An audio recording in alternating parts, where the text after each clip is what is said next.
Mengapa kita sebagai Muslim kok harus Dan berdoa, kita Ustaz? meminta itu kan bukti dari kelemahan atau ketidakberdayaan kita, pemimpin yang adil. Lah tinggal Bu Hemi mau milih yang mana kira-kira?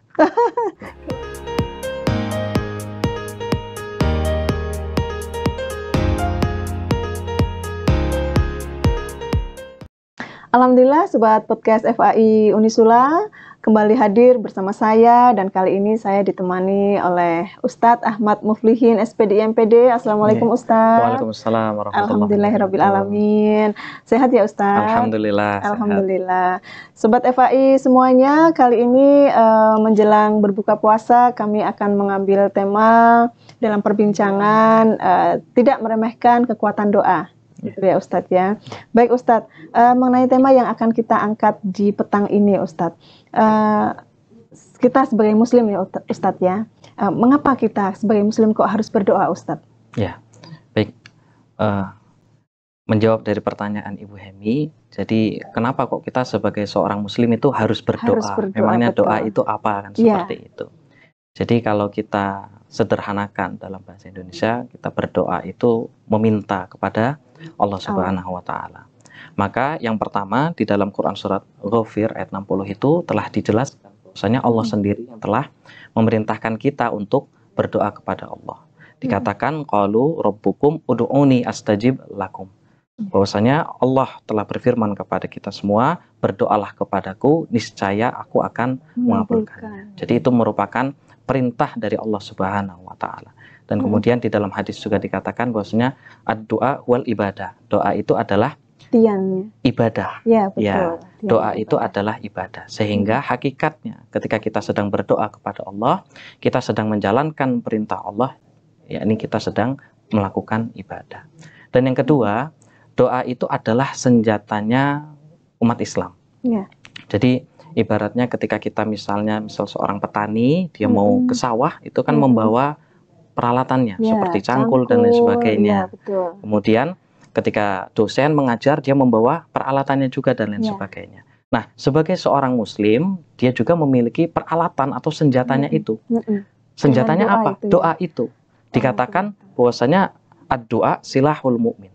Doa itu adalah senjatanya orang beriman. Nah, jadi ketika kita sebagai seorang mukmin, dia mengaku sebagai seorang mukmin, itu sudah seharusnya dan selayaknya dia memanjatkan doa. Karena doa pada hakikatnya itu adalah bentuk penghambaan kepada Allah. Doa itu kan meminta, tadi yang saya sampaikan. Dan kita meminta itu kan bukti dari kelemahan atau ketidakberdayaan kita. Kita minta itu kan karena memang kita kan tidak sanggup, tidak mampu. Nah, maka ketika kita berdoa kepada Allah, hal yang pertama harus difahami adalah kita sedang menunjukkan kelemahan kita, kerendahan hati kita, ketidakmampuan kita, kemudian kita meminta yang kita tidak mampu itu kepada Allah. Dan Allah senang ketika hambanya itu berdoa. Semakin banyak kita menggantungkan apa yang kita lakukan di dunia ini, maka Allah itu akan senantiasa menerima dan mengabulkannya seperti itu. Baik Ustadz, seperti yang tadi dijelaskan barusan, doa itu kan meminta ya Ustadz ya kepada Allah ya.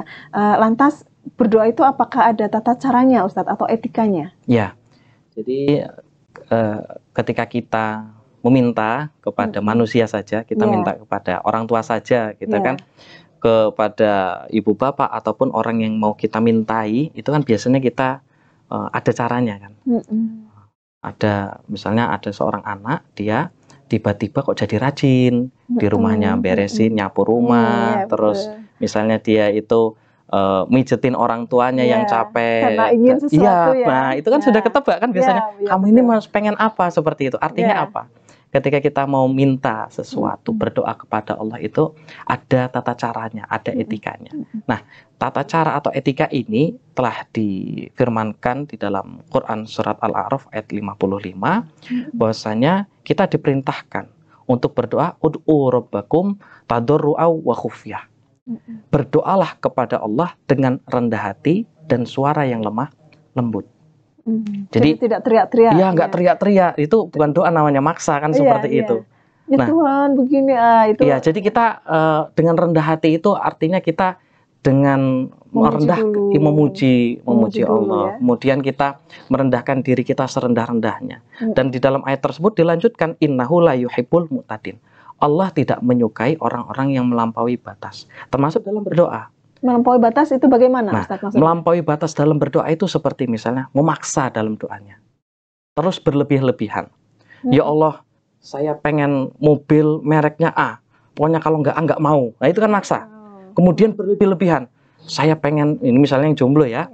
Untuk sobat FI yang jomblo misalnya. Ketika berdoa, ya Allah saya pengen pasangan itu yang rupawan, yang kaya, dari keluarga terpandang, kulitnya putih, pinter. Nah itu kan berlebih-lebihan ketika dia meminta kepada Allah. Itu tidak baik dan dilarang oleh Allah. Kenapa? Kalau seperti itu maka jadinya dia yang ngatur Allah kan seperti itu. Iya, pada Allah yang maha kuasa. Iya. Jadi intinya sebagaimana yang tadi saya sampaikan, doa itu adalah bentuk penghambaan. Itu yang pertama kata kuncinya.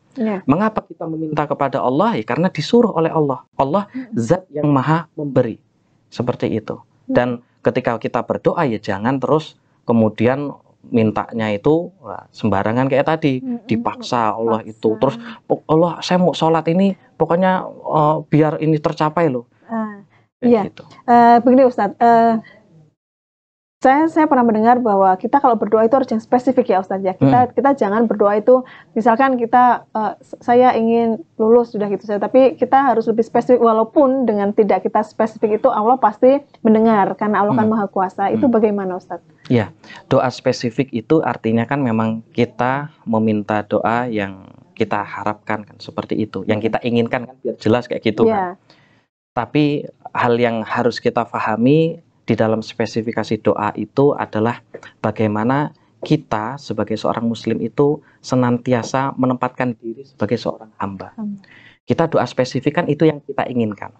Tapi sebagai seorang hamba kita jangan lupa bahwasanya apa yang kita inginkan itu kan belum tentu yang terbaik untuk kita kan seperti itu. Karena kan kita mungkin saja kita meminta ya Allah tolong si A, si B dan seterusnya. Tapi juga harus diiringi semoga dengan harapan si A, si B dan si C itu memang baik untuk kita kan seperti itu. Iya betul. Ya, itu yang dilihat oleh Allah. Ya, mohon izin pertanyaan selanjutnya Ustadz. Lantas bagaimana dengan doa orang yang terzolimi Ustadz? Doa orang yang terzolimi. Ibu Hemi sedang terzolimi. Pernah dengar mungkin doa tidak? Oh, tidak. Ya. Saya kira sedang ya. Jadi memang di dalam hadis itu dikatakan dari Abu Hurairah radhiyallahu an bahwasanya Rasulullah sallallahu alaihi wasallam bersabda ada tiga orang yang doanya itu tidak akan tertolak. Tiga jenis orang yang ketika dia berdoa itu tidak akan tertolak. Yang pertama adalah al-imamu adil. Imam yang adil. Ya, pemimpin yang adil. Yang kedua adalah was-shaim hina yuftir. Orang yang sedang berpuasa hingga dia berbuka. Dan yang ketiga adalah wada'watul mazlum. Orang yang terzolimi. Nah, jadi dari tiga golongan ini ya, itu insya Allah ketika dia akan berdoa atau meminta kepada Allah akan dikabulkan. Lah tinggal Bu Hemi mau milih yang mana kira-kira? Nah. Kalau saya mungkin memilih yang sedang puasa saja. Yang sedang berpuasa, ya. Betul. Karena saat ini sedang berpuasa Ramadan. Apalagi sekarang kita sedang di bulan suci Ramadan, kita sedang berdoa, berpuasa dan kemudian ketika kita berdoa kepada Allah terutama di waktu yang mustajab, yakni ketika menjelang berbuka itu adalah waktu yang mustajab. Bahkan kalau di Indonesia sendiri kan tradisinya ada tirakat ya. Ketika kita ingin sesuatu, kita puasa. Atau bahkan orang tua kita kan, biasanya yang sering itu ibu kita. Ibu kita ketika misal habis ditelepon oleh anaknya, Bu, saya mau ujian. Biasanya itu besok langsung puasa. Ditirakati. Ditirakati. Tirakatnya apa? Puasa. Kenapa? Karena ibu itu ingin doanya terkabul. Ketika ibu itu menirakati dengan puasa, maka kemungkinan besar doa tersebut akan terkabul. Seperti itu. Jadi tirakat puasa itu sudah sesuai dengan hadis Nabi, perintah dari Nabi. Ya, baik Ustadz. Semoga nanti kita umat muslim terutama yang saat ini menjalankan puasa Ramadan memperbanyak puasa dan dikabulkan atas doa-doanya ya Ustadz ya. Baik, mohon izin untuk pertanyaan selanjutnya Ustadz. Sebenarnya doa kita Ustadz itu yang kita panjatkan dalam keadaan bagaimanapun atau entah muslim atau bukan itu pasti dikabulkan atau tidak Ustadz? Ya.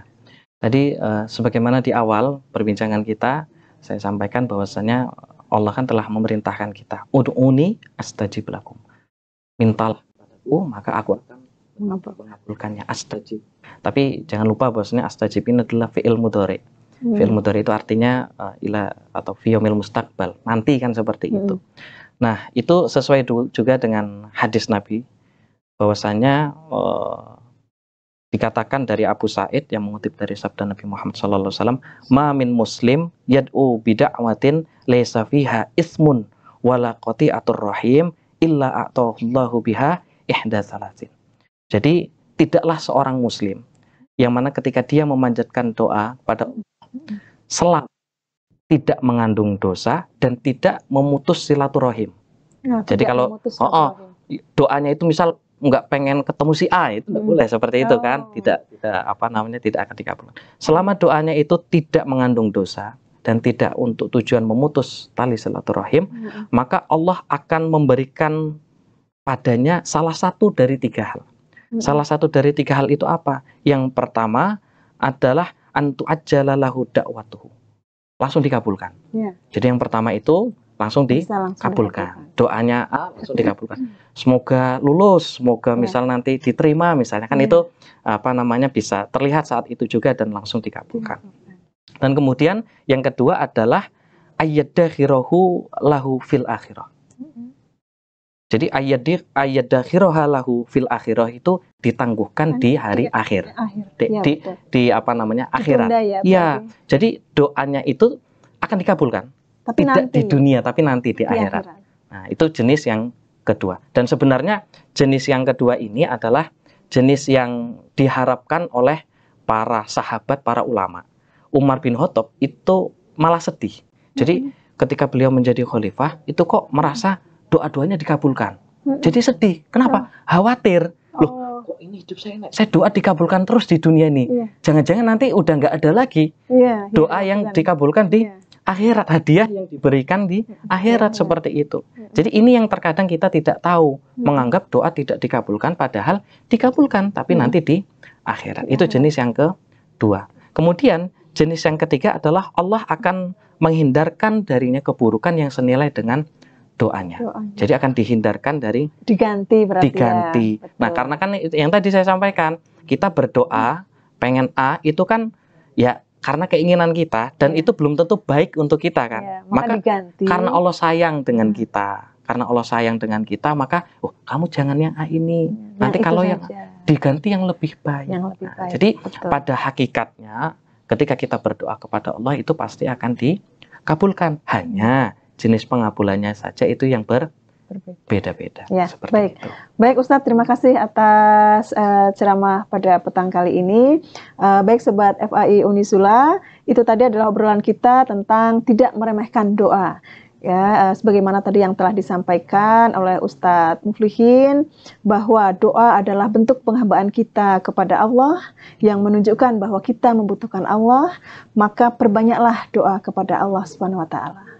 Tapi ingat, doa yang kita panjatkan itu harus disertai dengan kerendahan hati. Betul ya Ustadz ya, dengan kerendahan hati, kita tidak memaksakan kehendak kepada Allah, melainkan kita berharap agar doa kita sesuai dengan kehendak Allah. Jadi kita tidak boleh memaksakan kehendak kita, harus yang ini atau yang bagaimana, seperti itu, karena doa yang diharapkan itu kehendaknya hanya kepada Allah. Dan karena doa yang terbaik adalah doa yang diridhoi Allah Subhanahu wa taala. Gitu Ustadz ya. Terima kasih atas waktunya Ustadz Muflihin. Semoga bisa bertemu di lain kesempatan. Mari kita tutup pada petang kali ini dengan baca hamdalah. Alhamdulillahirabbil alamin. Wassalamualaikum warahmatullahi wabarakatuh. Waalaikumsalam. Terima kasih Ustadz Muflihin. Sama-sama Ibu Hemi.